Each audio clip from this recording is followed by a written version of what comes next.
পশু কোন প্রকৃতির পশু হতে হবে চতুষ্পদ জন্তু।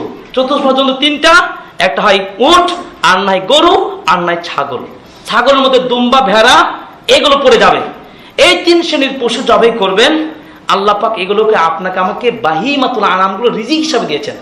সূরা হজ্জের 34 নম্বর আয়াত, ওয়ালিকুল্লি উম্মাতিন জাআলনা মানসাকাল ইয়াযকুরু ইসমাল্লাহি আলা মা রাযাকাহুম মিন বাহিমাতিল আনআম। এই রিজিক হিসাবে দিয়েছেন।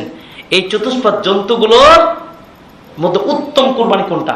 উত্তম হলো উট যদি দিতে পারে, এরপরে হচ্ছে গরু যদি দিতে পারে একটা, এরপরে আপনি দিবেন কি, এরপরে আপনি একটা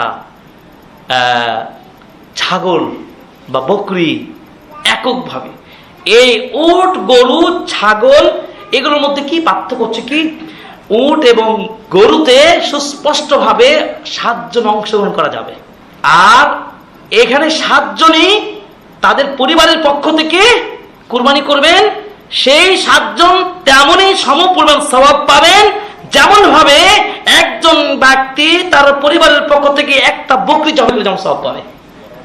এমবি বিশেষ দ্রষ্টব্য হলো, অনেকেই মনে করেন যে মনে ভাগা কুরবানি দেওয়ার ফলে শুধু ওই ব্যক্তি সওয়াব পাবেন, পরিবারের কেউ সওয়াব পাবেন। এটা মুহাম্মদ সাল্লাল্লাহু আলাইহি ওয়াসাল্লামের কথা। আমি প্রত্যেকটা কথা অনুবাদ করে গেছি, শুধু আপনাদেরকে ধারণা দিচ্ছি।